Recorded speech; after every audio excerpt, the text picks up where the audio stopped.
Welcome to Local Ecology and You, protecting and strengthening the environment around each one of us. Extremely important to build resilience locally among all of us, and that's what this session's about. Local Ecology and You is also going to be, okay, next slide, please.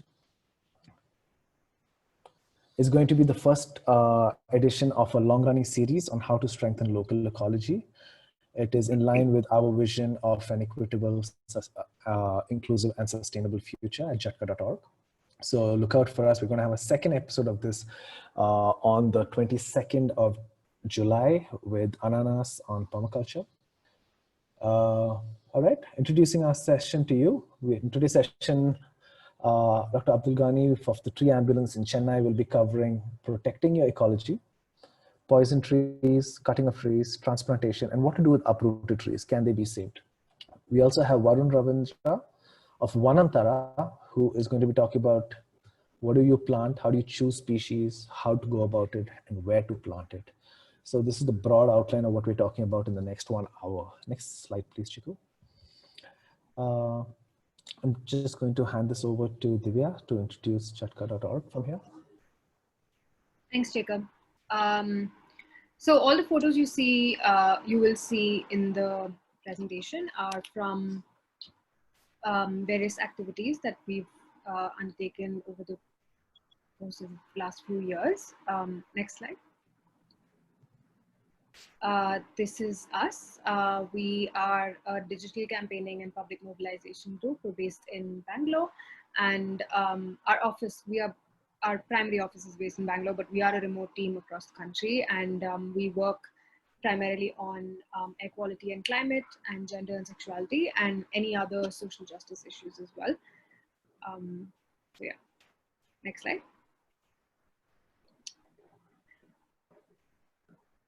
Yeah, so these are some of the photos that we've done from our cleanups and plantation drives and mass distributions across, usually in Bangalore over the last few years. Next. Jacob, do you want to take this? Thank you, Divya. Just going to share some house rules just so that we have a great learning experience and be respectful of each other. So yes, number one, please be respectful of each other. We're all here to learn. Please know that this webinar will be recorded and shared online later. Kindly mute your microphone at all times. At some points, the event host will mute all microphones as and when required. Strictly one person speaks at a time. This is an online event. We will, Chiku, back please. Yeah.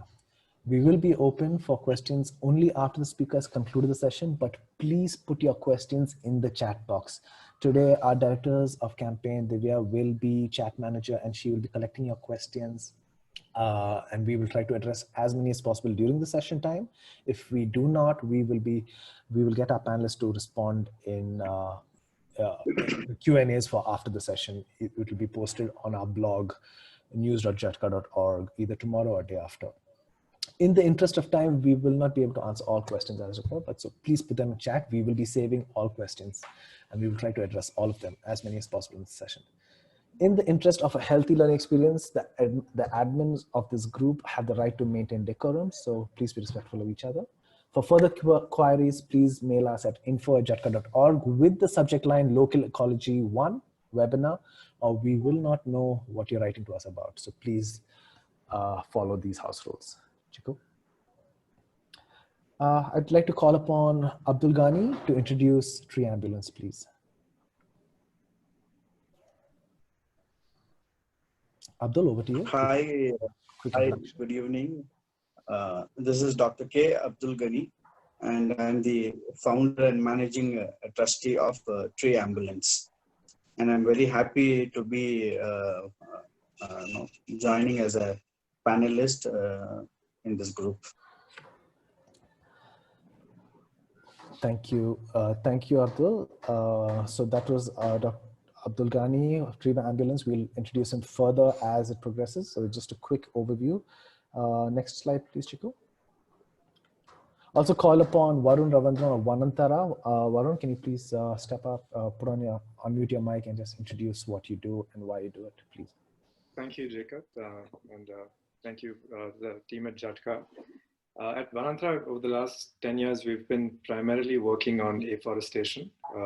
initially in rural parts of India and more recently in urban parts of the city. And the interest has always been to do something that can alleviate the climate change problem, and everything we do is geared towards that. Thank you very much. Next slide, Chiku, please.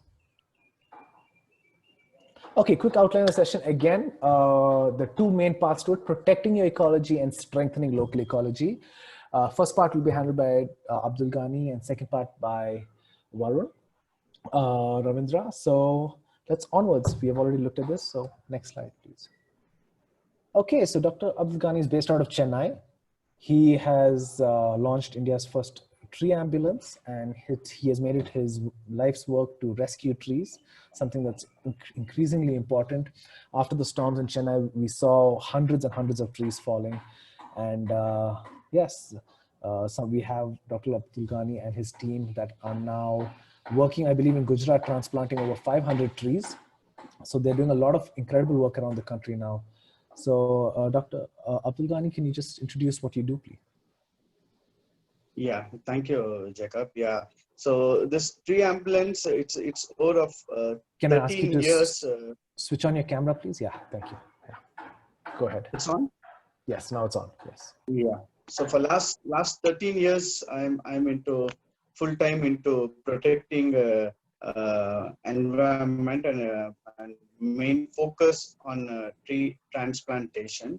And it's been earlier we used to do tree transplantation by using a fish cart and tricycle and with other vehicles. And it's been just a year where we could able to bring out our dream project of a tree ambulance, and it is first of its kind, an ambulance which has manual, semi hydraulic and with the complete hydraulic machine, which can transplant up to 100 years old trees. And all these years which we've been doing was all manually with a huge number of volunteers. And recently with all our innovation and with our research team, and we could able to bring out few tools, and that's where we are able to full-fledged do a huge number of tree plantation. And we work very closely with the corporation, the environment department, and with also Green Tribunal refer us with a lot of such opportunities, and of course with the state and central government. So that is a brief introduction about tree ambulance, and we are three trustees who are part of this foundation, and me being the founder and managing trustee, and we have other two trustees, Suresh Yadav and Prithvi. So these are the three trustees, and we have close to 5,000 people in our volunteer base, and who are full-time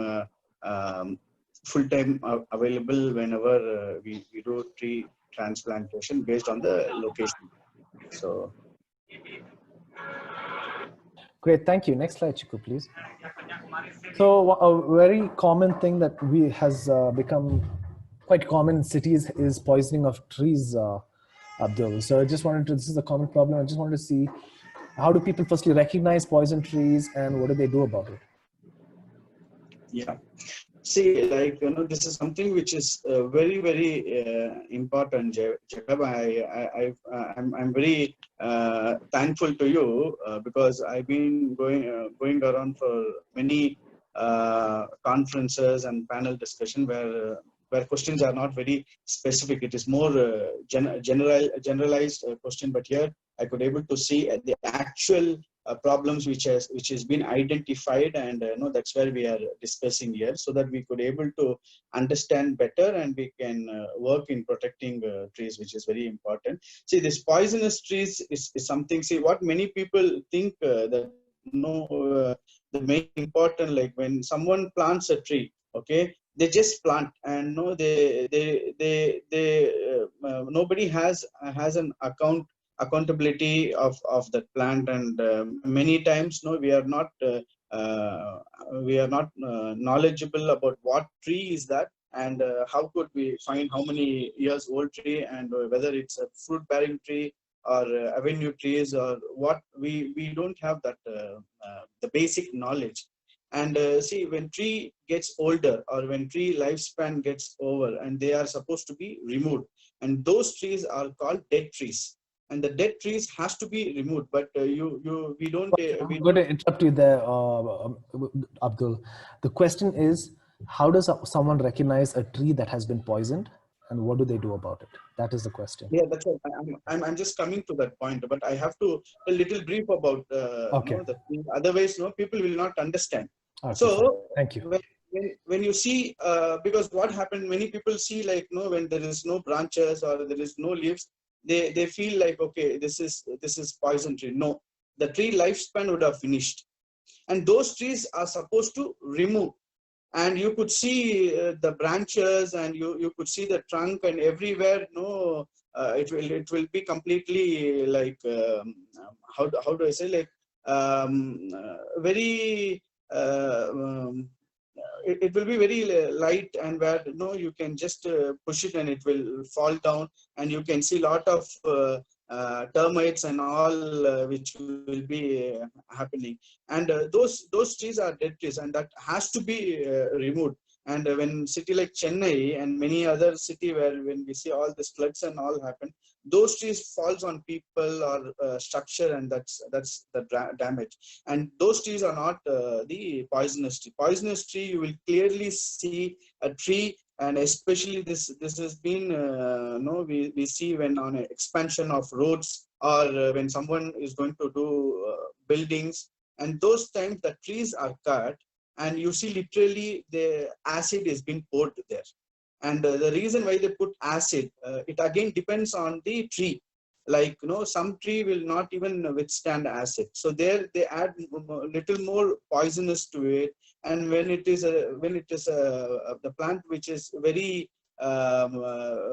very simple plant, where that has been cut and people use bleaching powder, so that where you cannot see something growing from there. And after a point of time, the tree the life of a tree will go, and then literally those trees has to be removed. So this been practices earlier, because what happened then, they can tell that those trees are dead trees and now we can remove.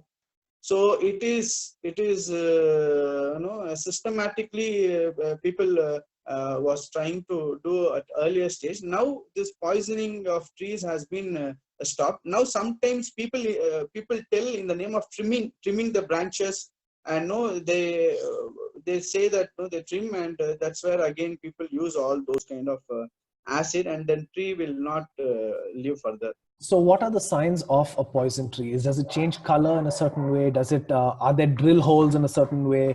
How does someone identify a poison tree? Yeah, so poison trees are literally are cut, and acid is being poured, and you will not see there is further growth in that. And the branch or the trunk, where you can see all the brown, which is like a chips, will come out slowly. So that is the identity which we can able to do it with the poisonous tree. Okay, thank you. Thank you. Okay, we'll move on to the next slide, please. Chiku.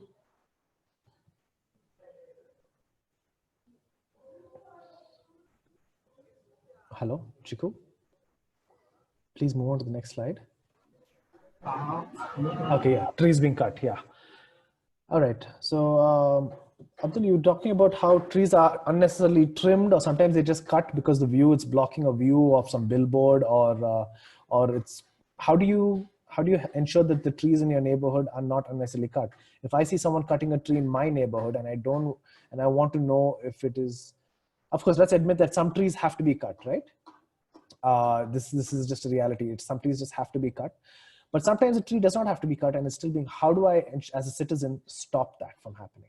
See, first of all, you don't have to cut a tree. See, there is a huge difference of the branches that you can trim. It is just like how you trim your hair, and you just trim the leaves, and that too not the bigger branches. You can just trim the smaller branches, and a tree is not supposed to cut. Tree, when if someone cuts a tree, it's literally like killing. Like how someone kills, that is as similar to cutting a tree. So there is no reason that no. It has to be encouraged to cut. Earlier, people used to do that, and for various reasons, telling that on expansion of road, highways, or for coming for doing building purposes and all that. Now, clearly, many of the time, Green Tribunal is indicating very clearly that those trees has to be transplanted. So that is what which we are trying to do. Earlier, what happened, like no, when you cut a tree, you can plant 7 or 10 saplings, which will be 1 year old, 2 year old sapling, and again people will not maintain. They will just say we have planted. They will click the picture and they compensate. But now Green Tribunal is very particular and very particular that those trees has to be transplanted. So many such times happen with. Especially with the government and corporations and all that. But now the clear orders, and everywhere people are aware and they started protecting. So if any such things happen, it immediately goes to the knowledge, and there's clear instruction that those trees has to be transplanted. Thank you very much. So now, if me as a citizen in Bangalore, you're in Chennai, so we can't always call you to help us. So my question is, how do we access the Green Tribunal? You said there is now a national body which will help us protect our trees. Every state has a Green Tribunal. You have to just search for Karnataka. You will come to know. And when such protests happen, you have to just highlight it, and you can bring it to their knowledge. Okay, so what is the process in doing so? If someone, can you give us a step-by-step process on how we can legally protect our trees? Initially, what happened when someone is cutting, you can immediately go give a complaint in the police station, so that the police comes and they stop the work.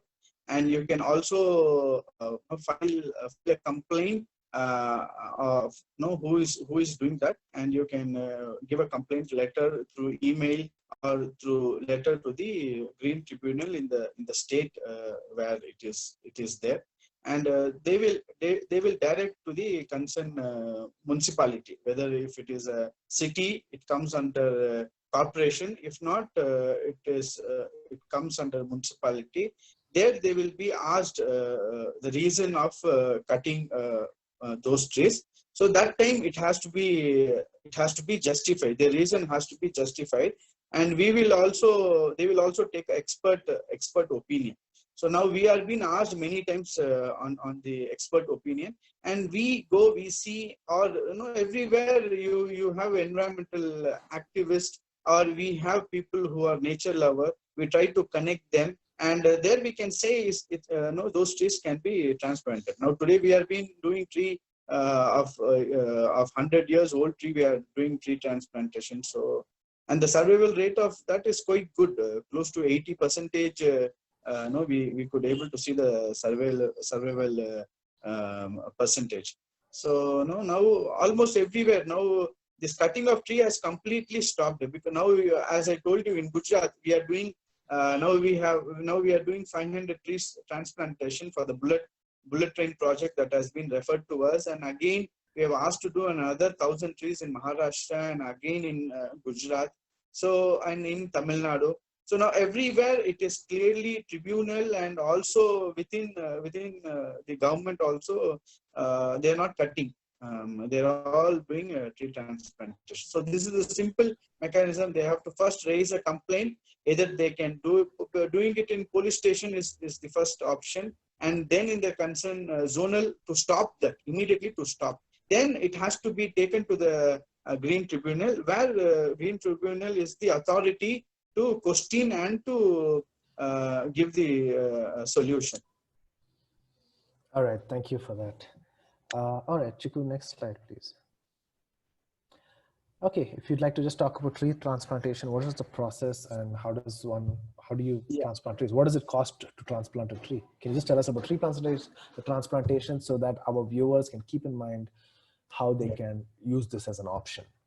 Yeah, see, tree transplantation is something which is very, very important than planting trees. I emphasize on saving trees, which is very important. When you save a tree, you save at least minimum 20 plus years tree to 100 years tree. And as we all know, every tree lifespan is huge. So we can save a tree. When we plant a tree, we just plant a small seedling, which is 1 feet or 2 feet or maximum to 5 feet, and that to grow for next 90, 80 years. It's all huge time with the current scenario. So we try to emphasize on tree transplantation at wherever it is possible.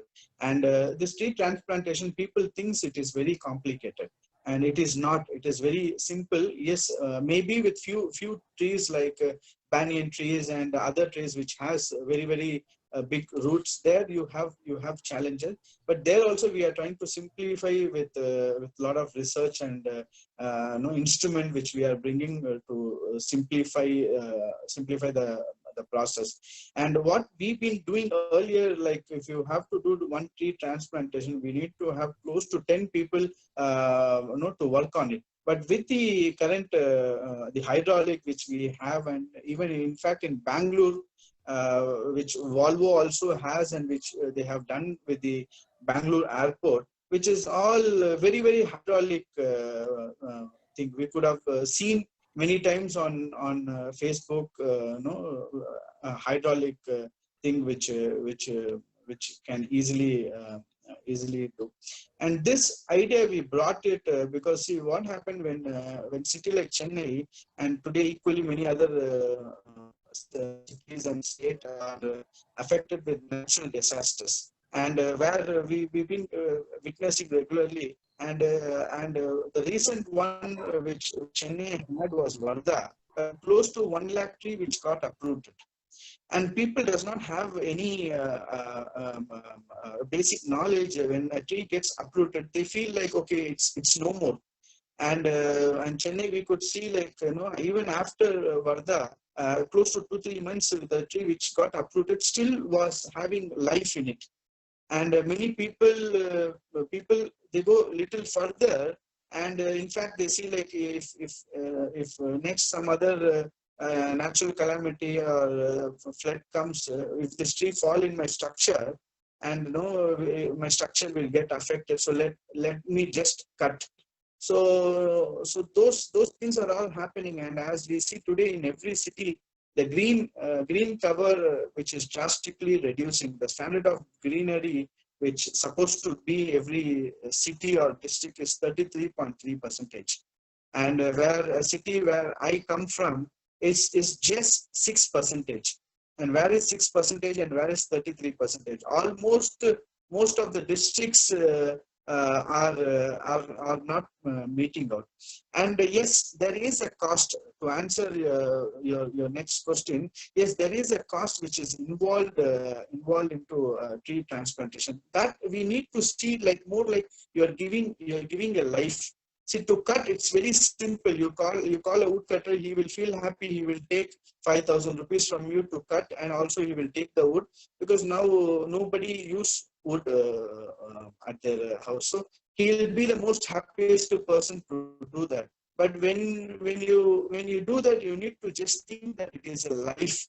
And today you see so many technology which comes, but there is no technology which can observe carbon dioxide and give oxygen. Absolutely, like for any you're human absolutely being, right. Yeah, there is absolutely no technology that can do the work that trees is doing. Yeah, absolutely right. One more important point, Jhatkaa.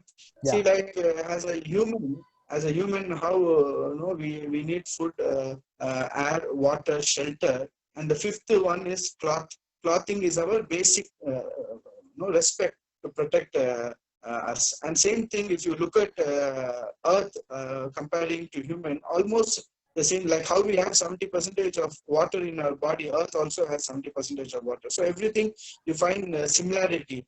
And Earth, I always compare it is as our first mother. That's where we Absolutely. always. I'm going to jump in there, Abdul, just so we can stay on topic. I'm just going to finish. No, I'm just going to finish with this. So Earth, as it's.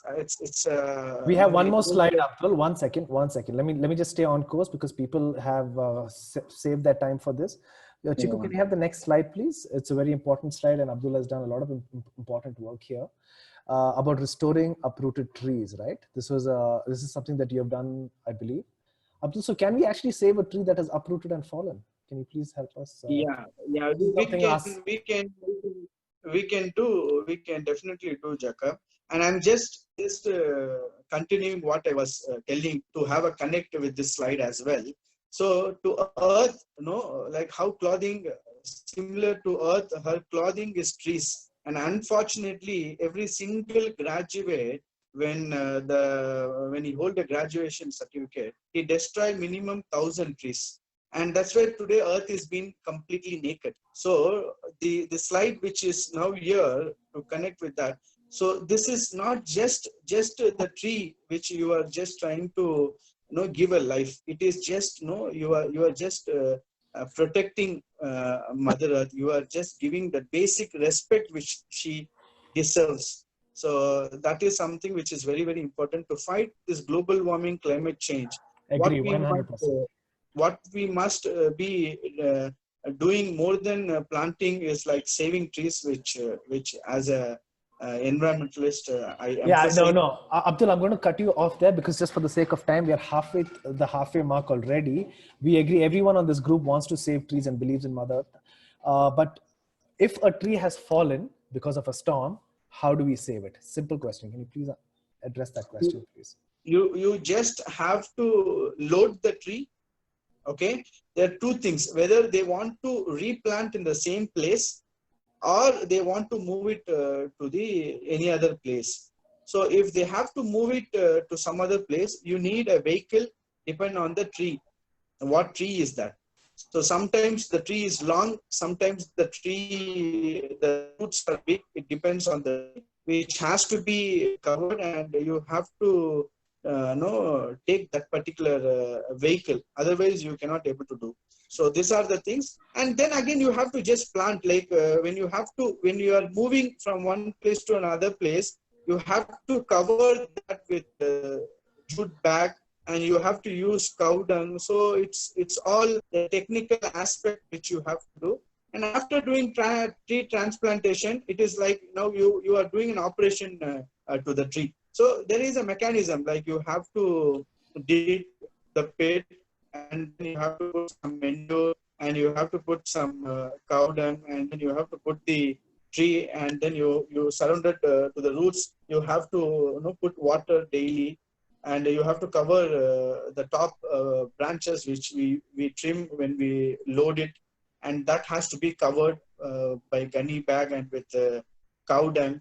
And then you have to have a sprinkler which has to be fixed at the top, because the root will not absorb water initially. So at the leaves and at the top, it needs the water. So you need to fix sprinkler. So like that, there are few things which you have to be doing it. Thank you very much. So next slide, please, Chiku. We have a question and answer slide. I just want to address that. Chiku? Okay, so we have some questions, Abdul, which has been shared on the chat. I'm just going to address them one by one. We have Yadav RK asking, can we save or regenerate our native plant species of desert ecology like Capparis decidua, Salvadora, Satura munja, and many more, which are destroyed day by day from their natural habitat? Can you go once again? I'll just paste, Divya, if you could just paste it in the chat so Abdul can read it. Can we save or regenerate our native plant species of desert ecology, Capparis decidua, Salvadora, Satura munja, and many more, which are being destroyed day by day from their natural habitat? Yeah. How can we save it? Yeah.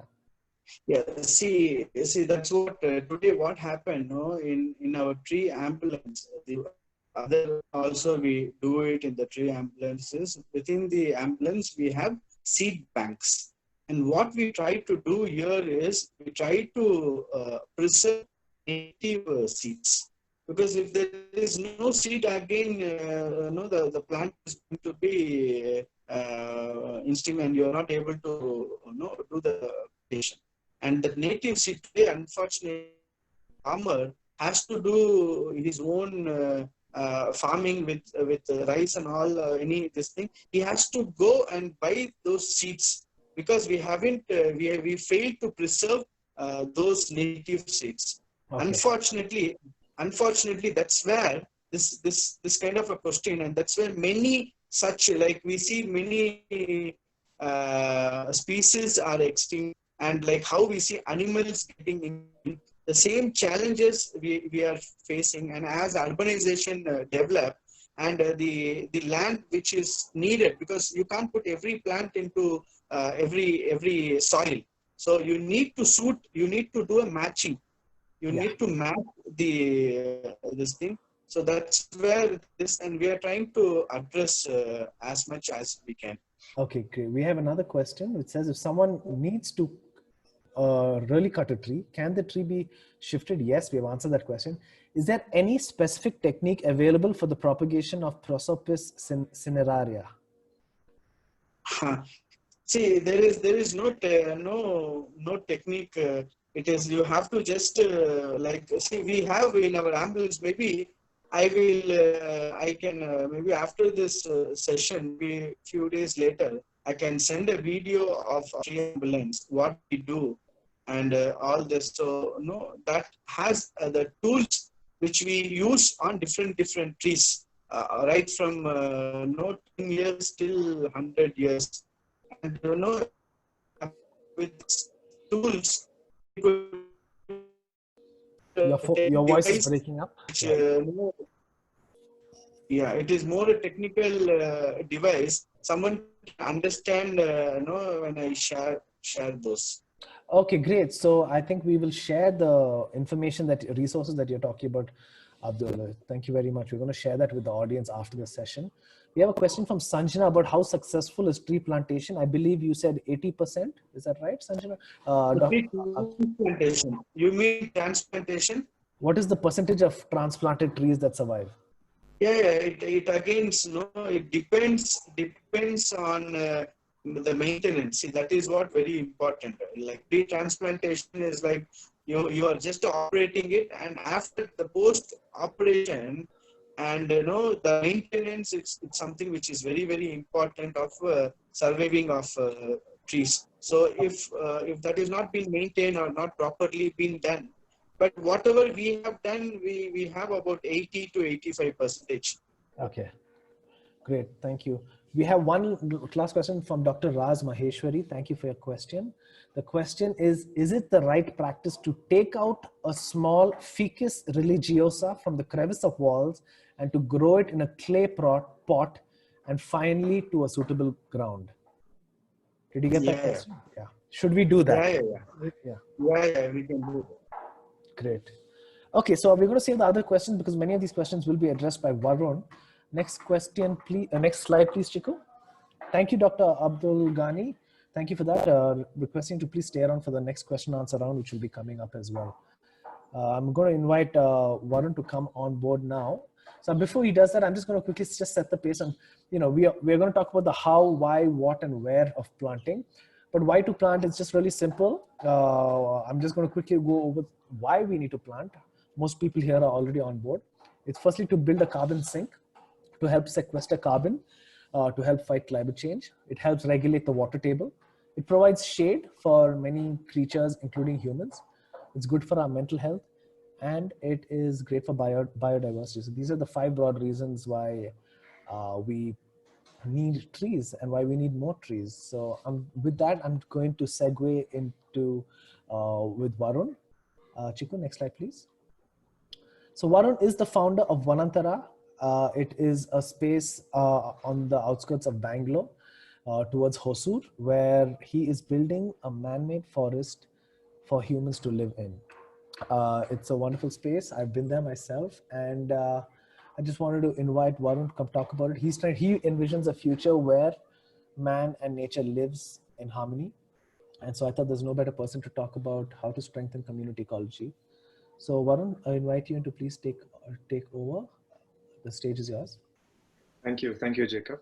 I think at a forum like this, everyone is already bought into the idea that having an abundance of trees is essentially what we need to solve this problem right now. But just to drill down further, everything we look at in terms of our reality, clean air, clean food, clean water, oxygen, sequestering carbon, rainfall, and the abundance of millions of species on this planet is only possible because of the trillions of trees that we have on Earth. And it's estimated that currently there are about 3 trillion trees on Earth, and that number is a half of what it was at the start of human civilization. And we lose about 10 billion trees every year. So the impetus to conserve the forests that we have and to continue to plant is on this generation, because we if we haven't already gone past the point of no return, we are soon hurtling towards that. So my work has primarily been in the space of afforestation, not so much conservation like Dr. Abdul. And the efforts at Ranantara and different parts of the city have been to plant more trees. Next slide, please, Chiku. So essentially, when we look at planting a space, you want to look at it from the lens of how do you set it up so that there is minimal human intervention from humanity in that place thriving. And biodiversity is the first aspect that we address there, because if we can ensure that the system contains all the elements that it needs to thrive, then the sooner it won't require our assistance to keep feeding it. And when we look at biodiversity, there's a question of indigenous species, pioneer trees, tree layers, and all of this just goes to species selection, and that's very often different region to region. So what we see in parts of Bangalore and sometimes in the outskirts of Bangalore also is very different. Like, for example, you see anyone who lives in central Bangalore will find an abundance of gulmohar, copper pods, Indian almond, pongamia. But if you move closer to Whitefield and newer areas, you see a lot more of neem, peepal, Singapore cherries. So the landscape as such is very different. So often it's a lot about observation and looking around you to see what the diversity and the species is in your neighborhood, to understand what works in your locality. When we start planting, there's a lot of emphasis on pioneer trees, because there are certain tree species that in every afforestation situation grow the fastest, and that's just how they are genetically built. They expend a lot more energy early on, but they have shorter lifespans, and for a tree, a shortest lifespan is probably 40-50 years. So we need those trees as well to ensure that in their shade you have the trees which grow for 100 years. Sorry, is that us? No, go ahead. Okay. Yeah.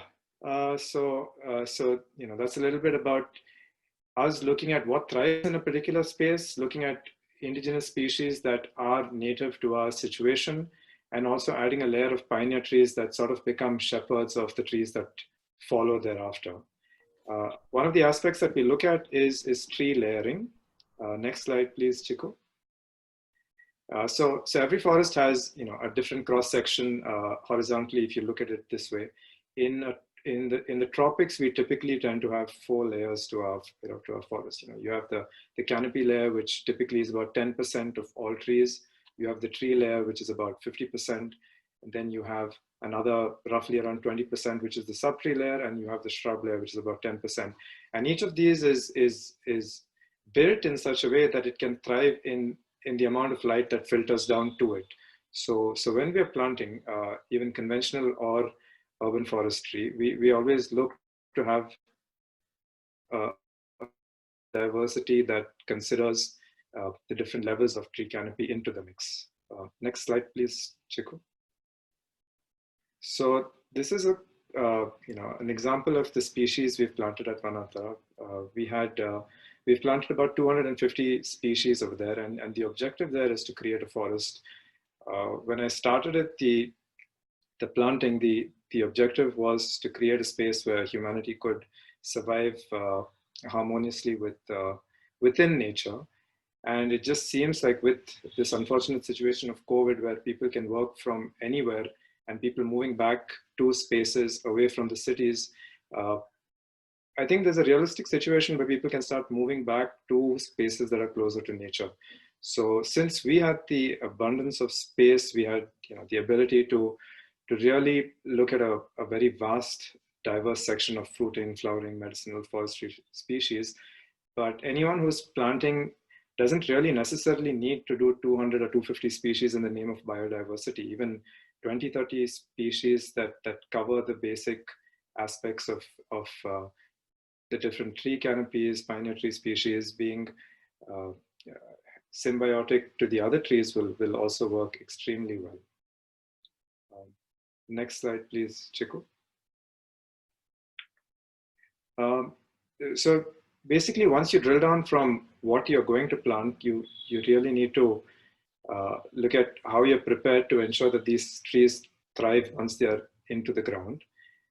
Soil preparation is key. The soil is basically an inert media, and everything that allows the tree to flourish comes from what's alive in the soil, the fungus, the bacteria, the microorganisms that allow the soils to be broken down and the mineral exchange to be done with the plants, that allows plants to interact with another. So first and foremost, when we are planting a tree, you need to ensure that you have taken care of fertilizing, ensuring that water retention is established in the pits that are created, and you have sufficient perforation media. So in our case, where we have access to things like manure and cocoa peat and things like that, it's when the planting is done on a large scale, we can ensure this. But if somebody is planning to plant in a city, even basic things like dried leaves and twigs can be an essential part of the fodder that you put into these pits, and access to some amount of sand, vermicompost, any kind of manure that you think you can get your hands on to ensure that these plants are nourished, will really ensure that they can thrive, because the job really doesn't stop when you put them into the ground. Most of the trees die because of a lack of nourishment, not so much because they were planted improperly. An essential aspect that we need to take care of is avoiding sapling shock when you plant these into the ground. So as far as that particular sapling is concerned, the small plastic bag that it's encompassed in is its life. So if you disturb that at the time of planting, and that I've seen that happen often when people are handling these plants for the first time, all of the soil around the root area crumbles. And when you do that, it just typically becomes very hard for this young sapling to gather itself. It's not really at a stage where it can recover from something like that. Typically in a forest floor, once it lands in one place, it's not accustomed to being moved over and over again. So sapling shock is another aspect that everyone needs to consider when you're planting these. Staking is an essential aspect, because if you plant this in an open space, typically because of the winds, you might have a lot of these plants keeling over. In a typical forest, there would be so much of cover around it that it would still be able to handle some of those light breezes. So whatever you can get your hands on to stake it, whether it's small broken branches or unused iron rods that are typically scrap, anything that you can provide this, that it can anchor itself to, will ensure that it grows vertically and it can survive. It just improves its chances of survival in the situation. And finally, the question of nurturing. At least for the first 1.5 to 2 years, there would be a need to constantly ensure that these things are watered. If we plant it during this season of the year, when we typically have rains every few days, the chance of survival increases dramatically. But in the absence of any water, it's almost impossible for these things to survive because groundwater tables are so low, and then they're only, basically their survival is only dependent on atmospheric humidity then, and that's not a given. So nurturing them in terms of just basic watering, even if you're not manuring them or adding any additives, will ensure that these plants survive. And once they're about 3-4 years old and they're about 5-6 feet high, typically they're good to survive for a much longer duration. Next slide, please, Chiku. So when we plant, there's always there's a question of whether you plant conventionally or now what is more popularly called the Miyawaki method of forestry. And there's been recently a lot of debate because many people in urban spaces have been planting this forest, and this was popularized by A Forest and Shubhendu Sharma. And in the cities, honestly, you really can't go that wrong whether you go with conventional or high density planting. I don't think high density planting will ever be a solution to conventional planting. It's just that sometimes it's an efficient use of space, right? If you have 100 square feet and you say that you could plant one tree there, which would cover that in 30 years time, it's generally not a very exciting prospect for somebody who's doing it. But if you can create something which is about 50-60 trees dense in that same space and create impact, I think it becomes a lot more effective for people to see the change and then be more bought into the into the objective of being environmentally conscious, planting trees, and more importantly, it fosters a habitat for a lot of these animals that are dispersed in the city. Squirrels, small birds. You find a lot of life that then thrives here. So in a city, my general tendency now is more high density planting. But I think if you have a large expanse of land, conventional forestry is still the way to go. Allow me to jump in there, Varun. I just want to quickly ask, what do you believe is the smallest space that you can grow a mini forest in the city? What is the smallest space that you can grow? 100 square feet is sufficient. 10 by 10. And how many saplings could fit in a 10 by 10? You could do 4 saplings for every 10 square feet. Every 10 square feet. Okay. You would do about 40 saplings then. 40 saplings in 100 square feet. And you would be able to create some kind of diversity over there. Thank you very much. It's still tiny. I mean, obviously, the minute you move slightly larger, you give yourself the luxury of planting a few more trees of a different kind. But even with 40 trees, I think you can safely create a diverse ecosystem. Yeah. Next slide, please, Chiku. So, this is the example of one of the plantings we had done at Vanantara. This is a really tiny space, probably not more than 200 odd square feet.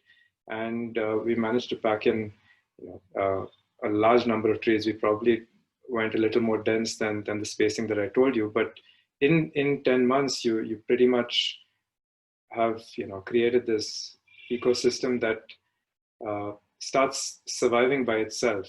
In a few more years, we don't need to water this space. Whatever the leaf litter itself becomes organic manure, and the system continues to survive without our intervention. And typically, this is always the objective.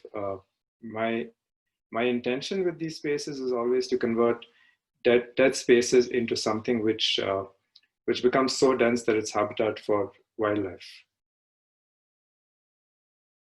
Next slide, please, Chiku. And Jacob, do you want to take this? All right, fine. So now this is the main part of what we hope you could find useful here, which is where do you plant?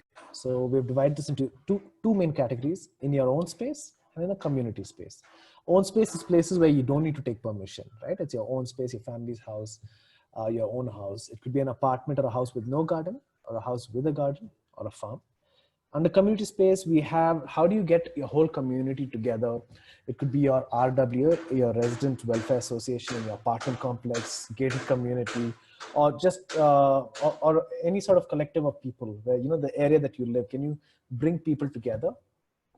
public spaces in general, like maybe it could be a BNP sort of a municipality space, and finally places of worship as a common space. So this is just the highlight of what Varun is going to cover in this last part of this session. Go ahead, Varun, it's all yours. Chiku? Thanks, Jacob. So, you know, in an apartment space where you don't have the land mass to actually plant trees, there's still a huge amount that someone can do in terms of improving their indoor air quality and having a lot of green foliage.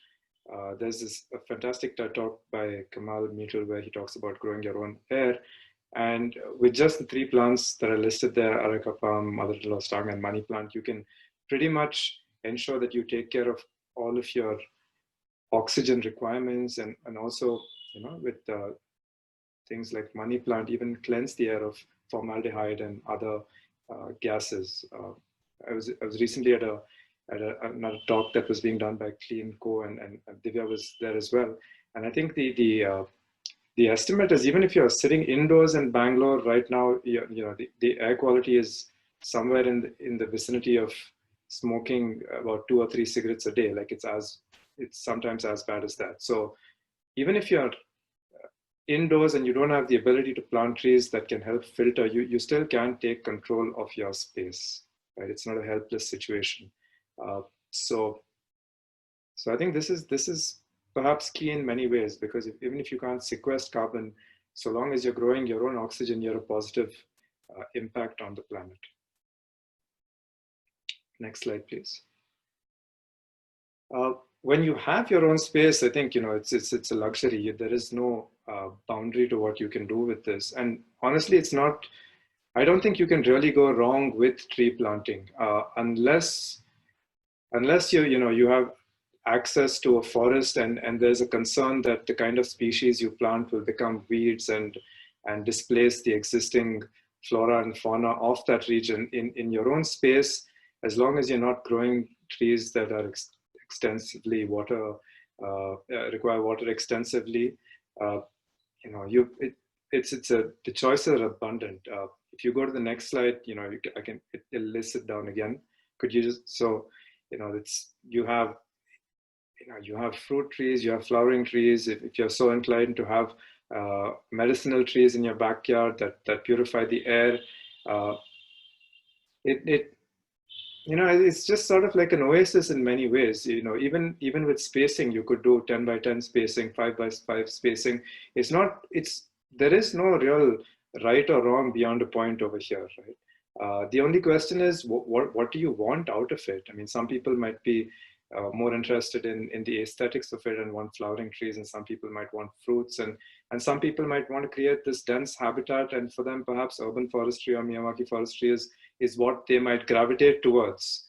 But if you have your backyard, you know, I really don't think you even need that much of advice from any experts on this. You could pick and choose, because whatever you do, you're a positive on the environment net. Can I jump in there, Varun, please? Just wanted to check, can you tell us about how you compiled this list? And because I noticed there are some non-indigenous plants species in there as well. So how do you rationalize the balance of non-indigenous with indigenous plants? And is there a thumb rule that you have on the mix? Sure. So I think this started from an indigenous species list. And from then we moved to seeing what are the types of trees that are now acclimatized to our region, even if they weren't originally so-called indigenous species, right? So if you look at, say, for example, the gulmohar tree, which is so common in Bangalore, that's the national tree of Madagascar. And somebody might say that's not an indigenous species. But then if you go back in history and you look at the Gondwana landmass, Madagascar and the Indian subcontinent were one at one point, right? So who is to say when something became indigenous and not? I think that the important question is, does it thrive in our region? And is it a weed? If it's not a weed and it doesn't overrun the habitat, then I don't see anything wrong with having something, even if you consider it unindigenous.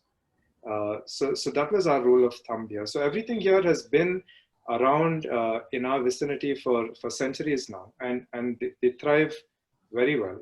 They're not harmful to the larger environment. And to some extent, this is also aesthetics. Many of the indigenous trees that we have are not especially, the flowering varieties, right? You look at neem, or you look at pongamia, or you look at Indian almond, Indian beech. We don't have an abundance of flowering trees here. Most of the flowering trees are perhaps unindigenous, whether you look at some of the tabubias, or you look at gulmohar, or you look at the African copperpod. So I think it just goes from that. It's like it's creating a space that is alive and vibrant throughout the seasons. And we wanted to create a space that had a diversity of colors every season, that had a diversity of fruits every season, and that attracted an abundance of life. And if it wasn't harmful, yeah, we were fine to adopt it. And again, with an enclosed space, you never run the risk that, say, a forester runs of introducing an alien species, right? Because you aren't working with thousands of acres that can go wrong. Even if a decision goes wrong, it's very easy to combat it. Thank you. Next slide, please. Okay, so and if you own a farm, I think you have an opportunity to create a significant impact, and I think there's a need to relook at how farms are sort of conceptualized by most people. Typically it gives the idea of growing some grain with some chicken and sheep and cows running around, and and there's this whole idea of trying to produce something from the space. But I largely think that for most people, the idea of a farm, beyond actually getting their hands dirty, isn't so much it being commercially sustainable in the sense of changing their livelihood. It's more, I think, something that appeals to the animal within us, being with the land and working with it. And humanity, I don't feel is going to suffer from a shortage of food. It probably will die out earlier because the climate no longer supports us. So largely, if you look at farms then as a means to create change, and you look at them more as food forests that actually create climate change, and then have a section of vegetative growth within that, it works as a much better model, because you can't really produce in the absence of a larger environment that envelopes it. So if you first of all begin by looking at a farm as a food forest and as a self-sustaining region in itself, rather than a farm that's supposed to constantly give you produce, I think that's the first step in looking at that space differently. I think the second difference that I want to look at in terms of how people look at their farm is water management, right? There's always been a certain fixed amount of water on Earth. It's just that the volume has been different, whether it was in liquid or gas or in ice. And it's always been a process of recycling, right? And we're at that stage now where that cycle is broken. You have water that goes into vegetables, and then that eventually goes into sewage and becomes unusable. So the impetus to actually conserve water and keep your space as a self-sustaining zone, and not actually shipping out that precious resource from your land in the form of vegetables going away from it, is really an integral part of how you view water as a resource in the larger schemes of things of how you manage your farms. And lastly, energy management. You have so many people from the cities who now move towards farms, but the amount of carbon footprint that's generated because of the activity of the amount of machinery and tools and borers that they use to produce resources, sometimes counterproductive to the activity as a whole. So if you have a farm, and if the objective is to create climate change, then I think the essential aspect is homes of a self-sustaining microforest, and then move forward from that lens in terms of furthering into what you want in terms of produce out of it. Next slide, please. And lastly, if you do live in large gated communities, then you have the opportunity to really create a lot of change in terms of how the space in your community is used. There are so many unused lawns that are part of large gated communities that constantly require incredible amounts of water and fertilizer and pesticide. And eventually, people are breathing those same pesticides. So it's a broken system. You can't use those lawns, and typically people aren't allowed to even walk on them. And at the same time, it's a drain on the water resource, and it's harmful. So these spaces, I think, are ideal to be converted to, either urban forests or conventional forests, where they no longer require human intervention and continue to be a space that gives back more than they consume over a period of time. So this was part of another community-driven activity.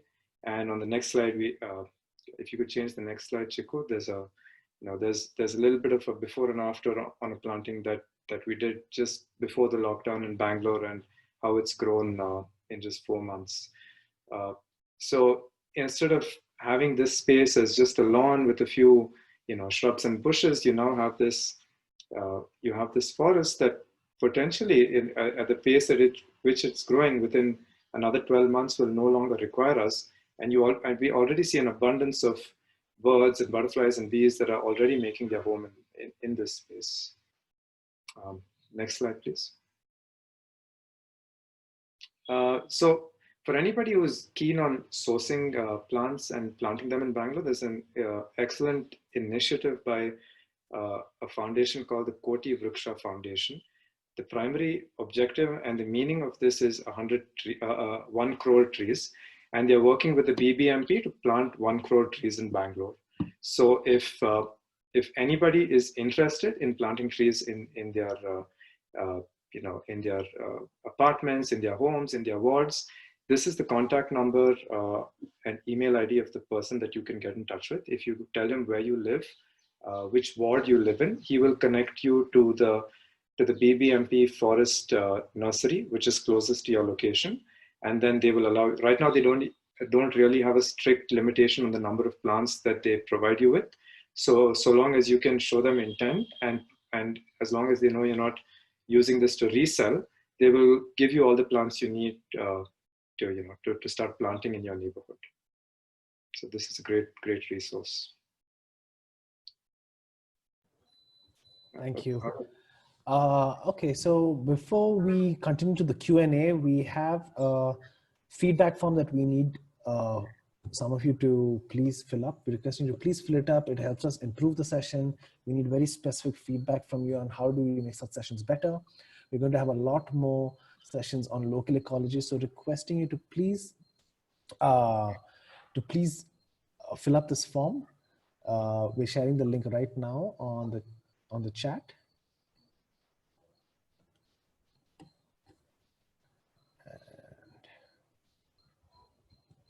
Yeah, we are requesting you to please share the link on the chat with everyone. If you could please just take a minute and fill this up. You do not need to fill in your names or any such details unless you want to do a tree planting drive. The last part of this form invites us to come and do a tree planting drive in a neighborhood of your choice. So if you want us to come and do a tree planting drive in your area, you'd have to give us your name and phone number. That's the last, but otherwise it's an anonymous feedback form. Requesting to please take 10 seconds to just click on the ratings of your knowledge before and after the session on that link. Divya has just shared the feedback form in the chat box. Before we go ahead, please take a few seconds to rate the session and your knowledge before the session and after the session. And as soon as we get the first few responses, we will continue. It's very simple. Just rate your understanding before the session on a scale of 1 to 10 and after your session. Tell us how we can make the session better. All right. In the meantime, we have a question from Sanjana relating to one of your last few slides. Sanjana is asking, if I would like to mobilize people to grow trees in a community space or in a public space, like in the corporation park, do you have pointers, Varun, of how we can go about doing that? Sanjana, you're welcome to put on your mic and address Varun directly as well. Please go ahead. Yeah, Varun. Yeah. Sanjana, you're there? Yeah. I'm curious to know. Hi, Sanjana.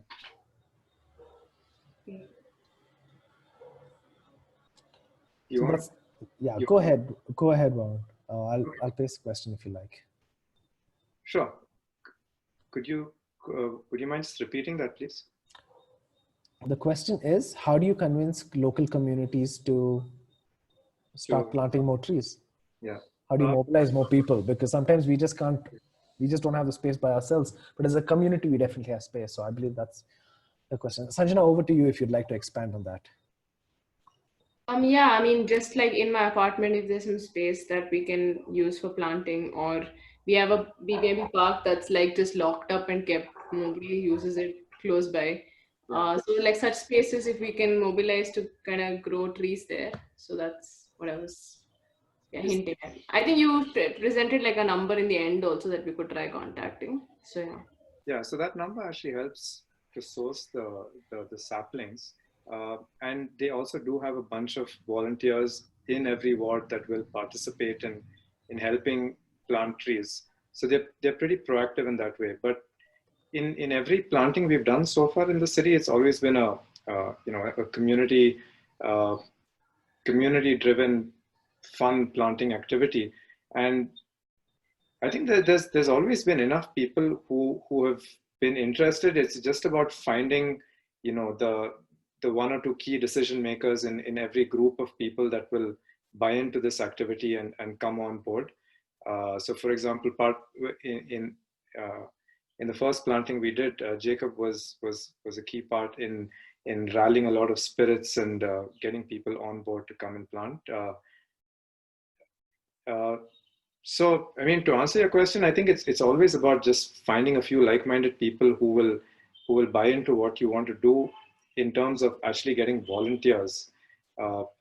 If the question is more in terms of convincing people, then I think there's enough material in terms of how to go about it and why this is more beneficial that I could share with you separately. If the idea is there a way of planting that is more conducive than lawns, then that's something we could probably talk about separately after this. Also, I think the question is also about how do you convince the communities? Like, what is the argument that you present when rallying people towards planting more trees? I'd like to pose that as my own question, Varun. So what is the argument to convince people to plant more trees? Is that the? How do you get people to give up their lawns? How do you get people to give up their common areas to plant more trees? That's, yeah. I mean, I think the argument is always, like what is the input that goes into this space and what is the output out of it, right? Typically, all of these lawns require continuous watering, and with a lot of Bangalore being dependent on tankers, there's a certain amount of cost that you could clearly attribute to these lawns, which is a saving for that community. And I think most people are open to the argument of saving some cost. Typically, there's always some amount of fertilization and pesticides that go into these spaces. And if you can actually wake people up to the idea that they're constantly breathing poison every time they're trying to fumigate these lawns, I think that's another argument that a lot of people will be willing to listen to. So if the lawn is not really being utilized, and typically it isn't, it's just an aesthetic feature, there's either the argument to be made that this feature is harmful to your health and more expensive for you to manage. And if people don't buy that attitude, there's always the ability to convert it into something more aesthetic or something fruiting, where at least people feel they're getting something out of it. I know that argument doesn't work if you have an apartment complex with 1,000 residents in it, but at least in smaller spaces, there's always a case to be made that people will get something out of a different kind of planting in that space. Thank you. We have a question from Raz Maheshwari. Please provide the name of 4 or 5 best indoor plants. Oh, sure. So yeah, the Areca palm, which was listed over there, is a great plant for a lot of living spaces. Sansevieria, because I think gram for gram, it probably produces a lot more oxygen and takes in a lot more carbon dioxide. So that's a great one to have. Sansevieria is a great plant that you could have in your bedrooms. And the reason for that is because it gives out oxygen at night, which is very different from most trees. Most trees continue to breathe at night and give out less oxygen. Money plant is great because it's just so easy to grow, and there's so much of formaldehyde and other harmful toxins that it can absorb. Spider plants are great for a similar reason. They also are easy to grow. They take in a lot of harmful chemicals. And another plant that I really have started to like off late is a plant called the Zanzibar gem. It's a very hardy plant. It's very easy to grow, and again, it has pretty much all the other benefits that plants like these continue to have. So for me, these would be the 5. Excellent, thank you. I'm going to trouble you later, Varun, to make that list and share it with Mr. Raz Maheshwari, who has asked that question. We'll share that specific list with you as well. And you can look out on our blog for further questions on that. I just also wanted to state, we're looking at the feedback form. We have some really nice, we have invitations from Ashwini and Devyani to come and join them for tree planting drives. We will help you organize that. Thank you for that. So please, a reminder to please fill that feedback form. Divya has shared the link on the chat. Please just scroll up and click it and give us a feedback, because that will be useful for you to be able to bring us in, and we can bring our resources to run a tree planting drive in your area as an event. Thank you very much. Next slide, Chiku, please. We're just going to wrap this up. Yeah, these are the contact details of Vanantara, Varun. You can do check out vanantara.com and treeambulance.org. And if you'd like to ask any further questions, you can mail us at info@jhatkaa.org with the subject line Local Ecology 1 Webinar. Find us online at jhatkaa.org on all Instagram, Twitter, and Facebook. Chiku? And invite Divya to please. Yeah. So at Jhatkaa.org, we're a very small team, and we don't have big fundraising or marketing teams, and our long-term vision is to be independent and funded by our members. So if you would like to donate to us, please go to this link. Jacob, could you just post that on the chat really quickly? Or if you'd have more questions about our work and why we fundraise and where the money goes, you can write to us on info@jhatkaa.org, and we'd be happy to start a conversation. And yeah, for other activities, we do plan to do a lot more tree plantations, and we do raise money for those activities. So please do donate to us. Thanks. Thank you. Chiku, anything else? And that's it for today. Thank you very much to Varun Ravindran, Vanantara, and Adbul Ghani of Tree Ambulance. Thank you for your time. Thank you for everyone for attending. We are here every Wednesday, 4:30 to 5:30, giving you content for inclusive, sustainable, and equitable India. So thank you for being here. You can find all our sessions recorded and uploaded on our YouTube channel. Thank you for watching our webinar. Please like, subscribe, or share our YouTube channel.